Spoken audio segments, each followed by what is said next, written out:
So much has happened since we last sat down and talked. You dropped out of the race. You endorsed Donald Trump. You spoke at the Republican National Convention. Your father sadly passed away.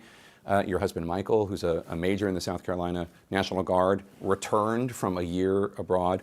And I want to get to all of that. But first, I have to start with the news from Sunday of President Biden dropping out of the presidential race. You have always been skeptical that he could last for another 4 years in office. Were you surprised? I wasn't surprised, and I didn't take happiness in it. I think through the whole campaign, I fought for mental competency tests. I wasn't doing it to be disrespectful. I wasn't doing it to be mean. I was doing it because I think it's not just Joe Biden. There is an issue that we have in D.C. where people will go into office and they won't let go. And then their staffers and their family keep propping them up, and it's a problem for the American people. And so I never thought he would make it to the election.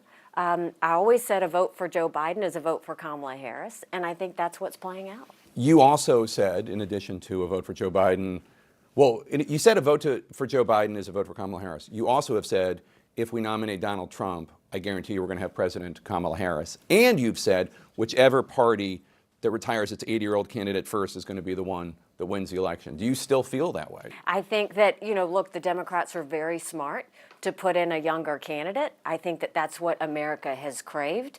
But I think what you look at is they put in the weakest candidate they could put in. You look at the fact that Kamala, she had one job. That was to deal with illegal immigration and the border. She didn't do it. She was the most progressive senator that we had next to Bernie Sanders. You can see it playing out, whether it's the fact that she didn't show up at Bibi's speech yesterday, whether it's the fact that she pushed for all this government spending, whether it's the fact that when she was in California, the most liberal state, there was no tax she didn't propose. There was nothing that she didn't want to see. All of the things she's doing, from not wanting fracking to not wanting oil drilling, all of these things are incredibly liberal. And she is much more progressive than Joe Biden ever was.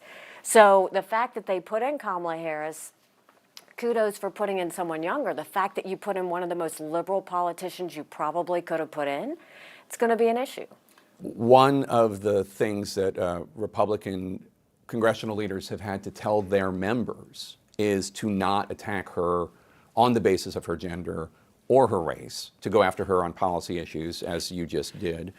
We've heard members of Congress call her a DEI hire, suggesting that she's an affirmative action pick. How do you respond to that? It's not helpful. It's not helpful. Look, we're talking about a liberal senator who literally has not accomplished very much. And what she was given, she didn't do much with. You don't need to talk about what she looks like or what gender she is to talk about that. The American people are smarter than that. Talk about the fact that, she doesn't believe in fracking. Tell that to the voters in Pennsylvania. Talk about the fact that she doesn't want to talk about paying down debt. She wants to increase taxes. Tell that to the American people. Talk about the fact that consumer prices have gone up 19.5% since Joe and Kamala were in office. Talk about the fact that she's always sided with the Palestinian protests instead of our friend Israel. There are so many issues we can talk about when it comes to Kamala Harris that it doesn't matter what she looks like. It matters what she said, what she's fought for, and the lack of results that she's had because of it. Speaking of Israel, you noted that she wasn't at Benjamin Netanyahu's speech to Congress. Neither was Senator J.D. Vance, Donald Trump's running mate. Both of them had campaign commitments. Or I guess Vice President Harris's actually was an official commitment. But either way, they both had commitments. Should that be held against Senator Vance, too? Well, first of all, she was official. She should have been there. Israel's one of our strongest allies. What does that say to the people of Israel? More importantly, what did you just tell the Iranians? Because they love what they're getting right now if she won't even do her official job there. Should J.D. Vance have been there? Yes, of course. We need to show a united front when it comes to Israel. Israel is fighting America's enemies. We now know that the protests that are happening all over the country, Iran is pushing that. I went to Israel, Jake, right after I suspended the campaign. They had asked me to come. I wanted to do it. What happened on October 7th was one of the most horrific, brutal, I don't even know what you call it, disasters that we've ever seen. I went into those kibbutz. You see, they beheaded people, they burned babies alive, they separated kids from their parents. Every house we went to, or what was left of their house, it smelled of death. Like, it was horrible what they Still, did. months later, it's still. Well, I mean, you just felt it. Everything about it just had a horrific feel to it. We went to the concert site. The Nova And concert. the Nova concert, and the idea that these girls, and I talked to some survivors, the kids, the first thing they do is what any of our kids do. They picked up the phone and they called their parents and said, what do we do? And their parents said, get under the dead bodies. Pretend that you're dead. The fact that they left and that Hamas was waiting on the road, so even when they got in their cars, they shot them all up. The rapes and the torture that happened, this was a horrific situation. For the American people not to see that you were either looking at terrorists or you're looking at a bright light in a tough neighborhood. Americans need to pick a side. And God help us if we are choosing the side of rapists and murderers instead of choosing a side of a democracy that is trying to fight for their people's freedom and their very survival to exist. So, changing subjects for a bit, if I can, it was pretty big news when you spoke at the Republican National Convention and officially endorsed former President Trump. In the past, having covered you, you have called Mr. Trump toxic, unhinged, diminished. You said he lacks moral clarity. What made you endorse him? I said a lot of tough things about him in the campaign. He said a lot of tough things about me in the campaign. That's what happens in campaigns. I don't think we need to apologize or take anything back. I don't plan on doing that. What I will tell you, though, is the choice that we have at the time was Trump and Biden. Now it's Trump and Harris. Regardless, I know where Trump stands on policies. I don't agree with him 100% of the time, and I said that.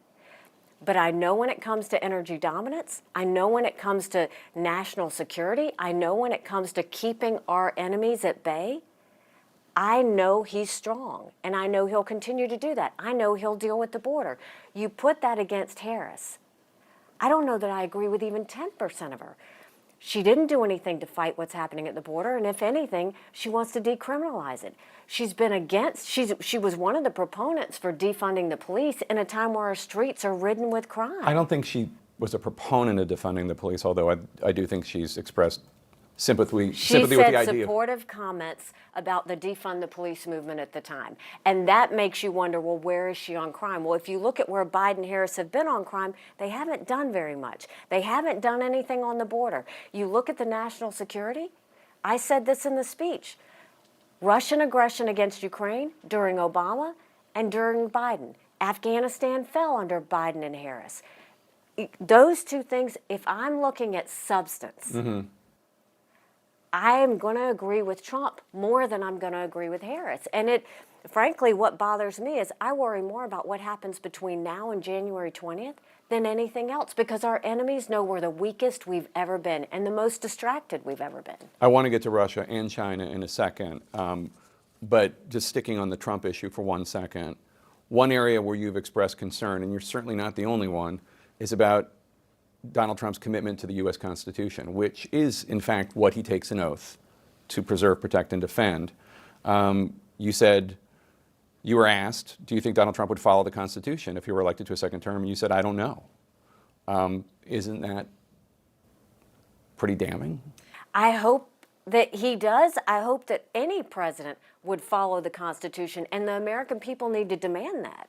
We need to always fight for that. That is what's real. That's what keeps this country together. And so, yes, I hope that everything he does is in line with the Constitution. And I hope that Congress enforces that, and I hope that everybody he surrounds himself with enforces that. But I think the American people need to demand it. After your speech at the Republican National Convention, former Governor Chris Christie said you only showed up because you want to run for president in 2028. He said that you were unified by your own tortured ambition. What's your response to that? I think it's funny coming from a guy who didn't even play in Iowa and couldn't even get out of New Hampshire. I think he's bitter to anybody that he's ever dealt with, and I think it's comical that it's coming from a person who in 2016 literally did that one thing, fell all over himself for Trump to get a position in an administration, and he still didn't get it. So, look, I wish Chris well. I think he's got a lot of tortured demons inside of him, but I know what I'm doing and why I'm doing it, and everything that he said could not be more wrong. When you announced that you were going to vote for Donald Trump, you got a lot of pushback from Republicans who supported you. What do you say to them? What do you say to them when they say that they were with you, they agree that Donald Trump is bad for the Republican Party, bad for the country, and they thought that you agreed with them and they feel like you sold out? I didn't get a lot of pushback from Republicans. What I will tell you is I have a great respect for those who stood with me. I am incredibly grateful. These were people who saw the fact that our border was out of control. They saw that debt was out of control and our kids are going to pay for it. They wanted national security that was going to keep America safe. They believed in mental competency tests. They believed in term limits. And they wanted Americans to have a choice for someone they could be proud of. That was what we fought for. That's what we did. And millions joined us. And so I wanted what they wanted. We were in it together, and I loved the fight that we had together. But we've been given a choice. It's Trump or it's Harris. And so what I did was I said, this is who I will be voting for. I also said, I don't agree with Trump 100% of the time. And I don't expect them to agree with Trump 100% of the time to vote for him. But I wanted them to think about it through my eyes and how I thought about it. Since then, we've heard from a lot of people who appreciated my making the case for it. And, I'm going to continue to be true to myself and true to what I fought for. And I'm going to continue to fight for that, regardless of whether it's in a position or not. I'm always going to fight for the country that we all love. Are you going to campaign with him if he asks you? There's no plans right now to campaign with him. But what I did think is I owed the millions of people who supported me, they deserve to know who I'm going to vote for and why I'm going to vote for him. And that's what I did. So you did just, again, call for a mental competency test for politicians over the age of 75. There's only one over the age of 75 currently running for president. Kamala Harris is in her 50s, like you and me, sharp as a tack, those of us in our 50s. Do you think Donald Trump should take a mental competency test? I have said, and it's not just Donald Trump, I think members of Congress, anybody, I said at the time, I don't care if you do it for 50 and up. The American people deserve to know that the people making decisions on whether we can afford our groceries, whether our border is safe, whether we support law enforcement, whether we're going to prevent war, they deserve to know that everybody's at the top of their game.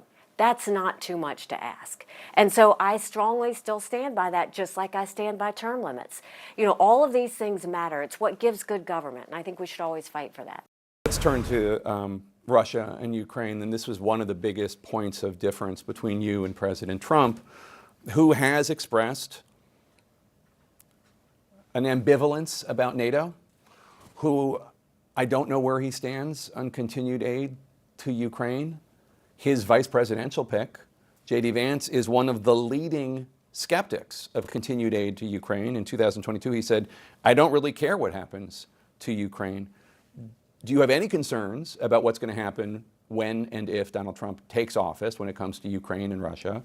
And do you think J.D. Vance represents the present and the future of the Republican Party on these foreign policy issues? Well, I worked alongside President Trump at the time on all of these issues, and I can tell you he was actually very hard on Russia, whether it was sanctions, whether it was expelling diplomats, all of those things. So I saw what he did. I also know that he was the one that ordered arms and equipment to go to Ukraine even before he left office.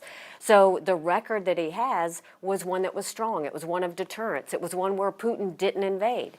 Obama, they invaded Crimea. You look at Biden, a lot happened. Not only did Afghanistan fall, but you saw Russia become much more aggressive, and we've seen China become more aggressive. I know that Trump kept dictators at bay, and that's what I hope he will continue to do. You're not worried at all about NATO? I will always be vocal about the fact that America can never be so arrogant to think we don't need friends.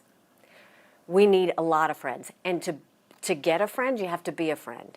We need to have the backs of our allies. With Ukraine, there should be no space between us. I don't think we need to give them cash, but they have asked for the equipment and ammunition they need to win. We can't allow any Russian aggression. We can't allow any Russian appeasement. When it comes with Israel, the same thing. We need to make sure that we know the difference between terrorists and those that are our friends. This is about moral clarity. Standing with Ukraine, standing with Taiwan, standing with Israel, that's moral clarity. That's what I want President Trump to have. I will always be vocal about that. Our NATO allies, should they be doing more? We should always push them to do more. But we should always let them know that we're going to stand strong together, because when we do that, that's what makes Russia nervous. That's what makes China nervous. That's what makes Iran nervous. And that's what we have to do to deter and prevent war going forward. I'm sure you saw that the Russian Foreign Minister, Sergei Lavrov, who you know, praised Trump's pick of J.D. Vance. You know, I think that there's a division in the Republican Party on where we should be on foreign policy, especially, you know, we've seen that play out with Ukraine.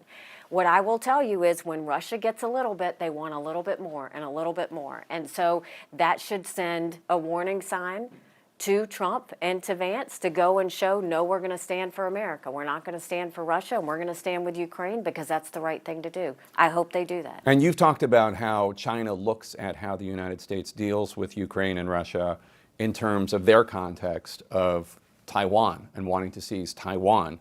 Do you think the Chinese, looking at what Trump and Vance, their positions on Ukraine, are anticipating, oh, looks like they're not going to support Ukraine, maybe we should take Taiwan? I think the Chinese are looking at what Biden and Harris did.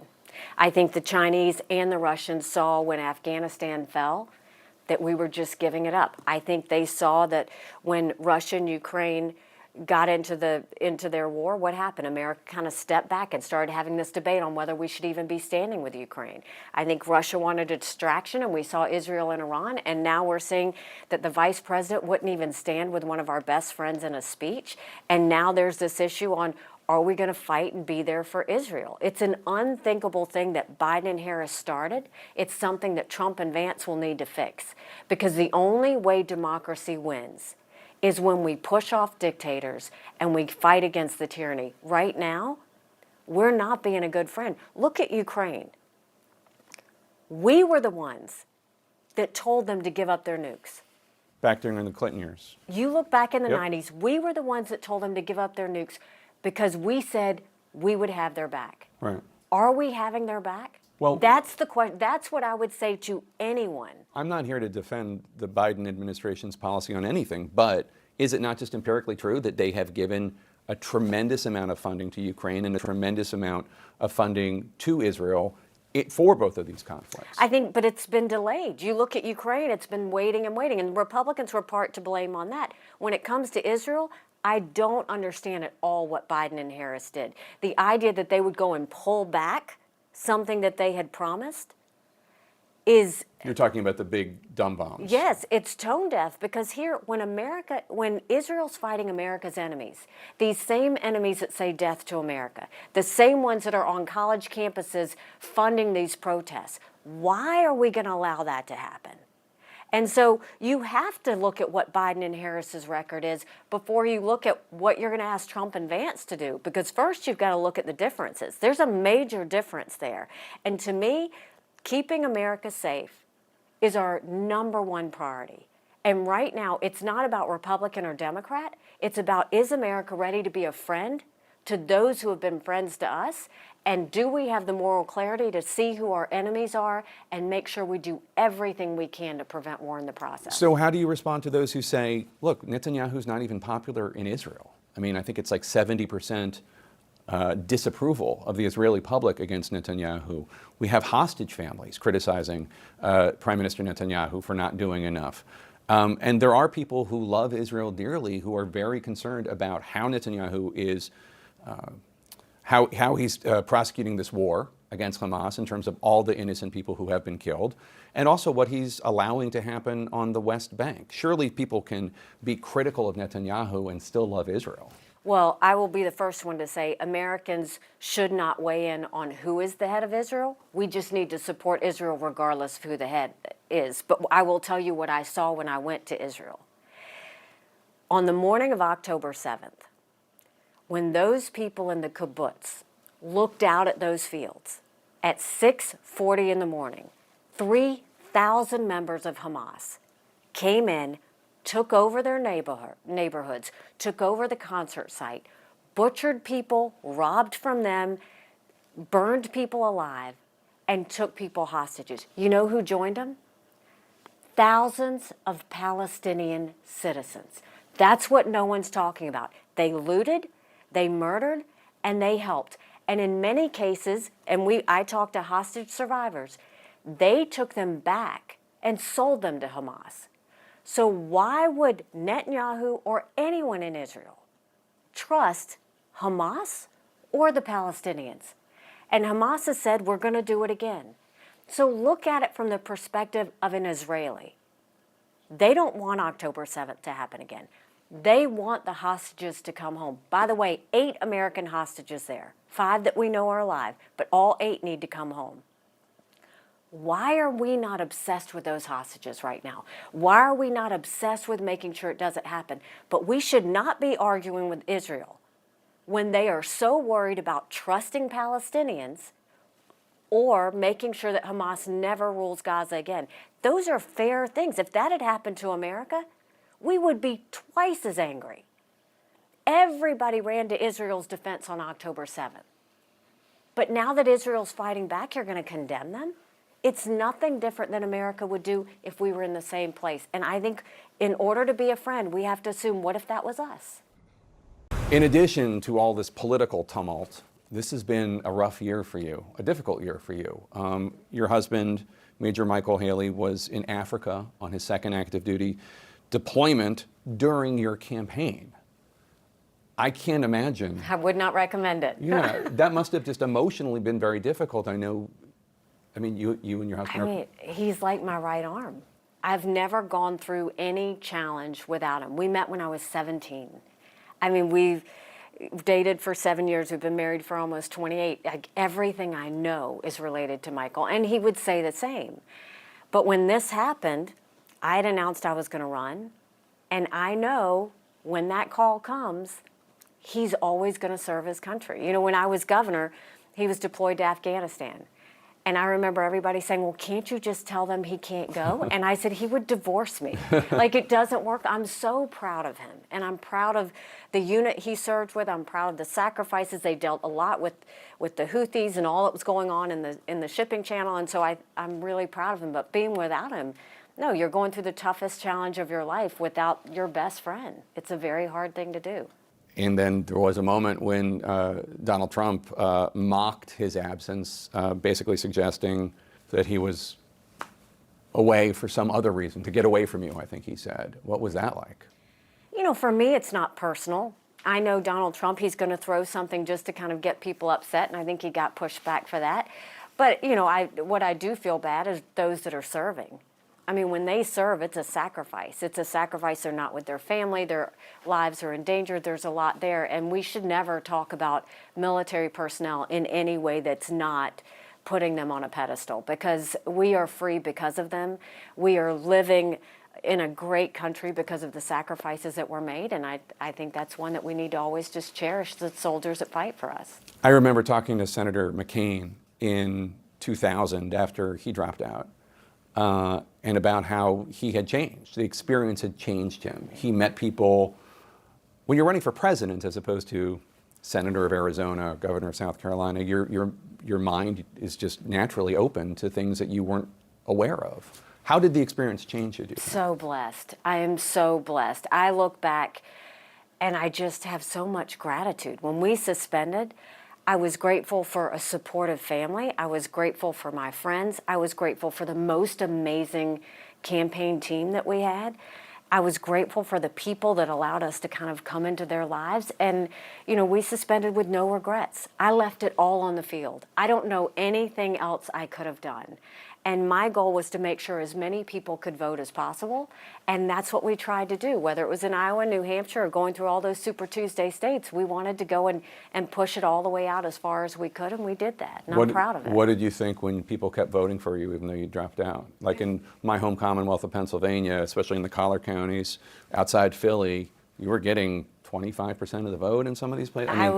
I was overwhelmed. I was touched at the fact that, when we suspended our movement, that the movement didn't stop. And, again, I'm grateful for all of that support. And I would tell all of them, let's not stop fighting for our country. We have to do that.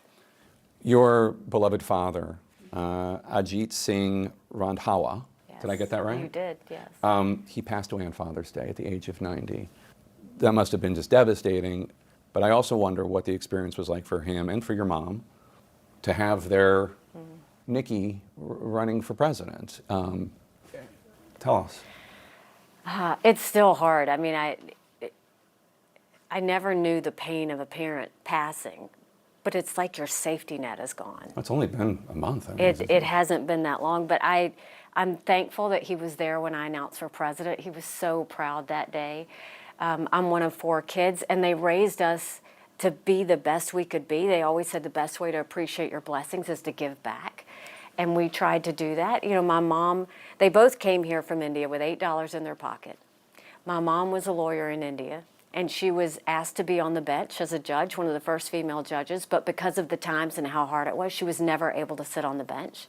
So she was able to watch her daughter become governor, and then they were both able to watch me run for president. And so I'm grateful that they had that, but none of that would have been possible without the support and their love for America. I mean, I owe it all to them.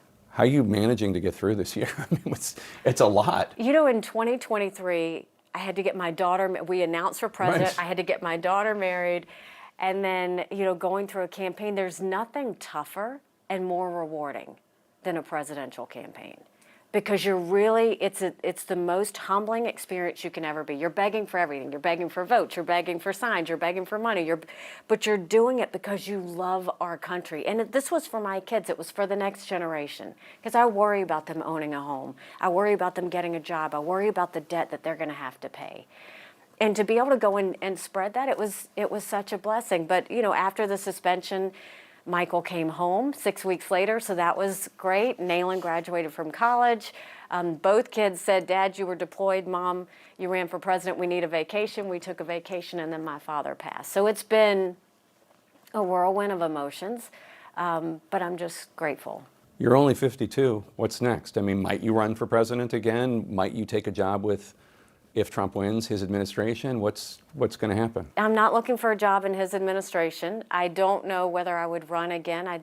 I think you never say never, but I don't know how you can be someone who goes through all of that and says, "Oh, let's run for president again." It's just not a natural thing. So right now, that's not, you know, what I'm thinking. What I know is, how do I fight for my country? How do I continue to love her and show, you know, the blessings that we have, and how do we make her stronger? So I know my voice will always be out there. I know I'll always be active in some way. And so we'll see.